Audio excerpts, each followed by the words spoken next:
नमस्कार, रंगकलाकार या चॅनलमध्ये आपले स्वागत आहे। तारक मेहता का उल्टा चष्मा हा टेलिव्हिजन वरील सर्वात लोकप्रिय आणि दीर्घकाळ चालणाऱ्या कॉमेडी शो पैकी एक आहे। 2008 मध्ये सुरू झालेल्या या शोने लोकांच्या मनात खास स्थान मिळवले आहे।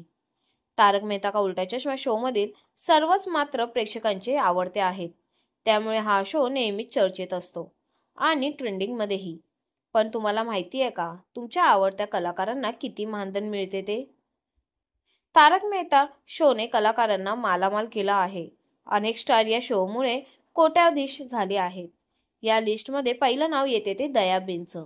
अभिनेत्री दिशा वकानी दयाबेन साकारण्यासाठी एका एपिसोडचे 1.5 लाख रुपये घ्यायची।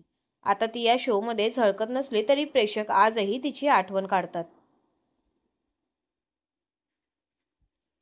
जेठालाल साकारणारे दिलीप जोशी यांची फी देखील तगडी आहे। एका एपिसोडसाठी ते 1.5 लाख ते 2 लाख रुपये फी चार्ज करतात। त्यांची ही भूमिका प्रेक्षकांच्या पसंतीस उतरत असते। सोशल मीडियावर त्यांचे अनेक फोटो व्हिडिओही व्हायरल होत असतात। भिडे म्हणजे अभिनेते मंदार चांदवडकर हे एका एपिसोडसाठी 80,000 ते 1 लाख रुपये चार्ज करतात। त्यांची भूमिका देखील शो मध्ये उल्लेखनीय आहे। चंपकलाल गडा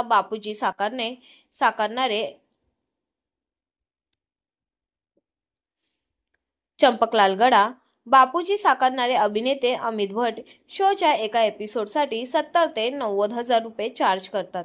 त्यांची कॉमिक टायमिंग नेहमीच प्रेक्षकांना भावते। भिडेची पत्नी माधवी भिडे म्हणजेच अभिनेत्री सोनालिका जोशी यांनी एका एपिसोडसाठी 50 ते 70,000 रुपये मानधन घेतले।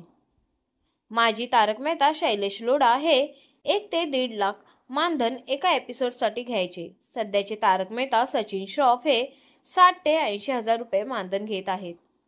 सर्वांची आवडती बबिता जी अभिनेत्री मुनमुन दत्ता एका एपिसोडसाठी 60 ते 80,000 चार्ज करते।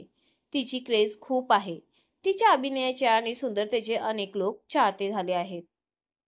आपल्याला तारक मेहता शोची ही नवीन अपडेट कशी वाटली हे आम्हाला कमेंटद्वारे नक्कीच कळवा आणि अशाच नवनवीन व्हिडिओंसाठी आमच्या चॅनलला सबस्क्राईब करा आणि व्हिडिओंना लाईक करा। धन्यवाद।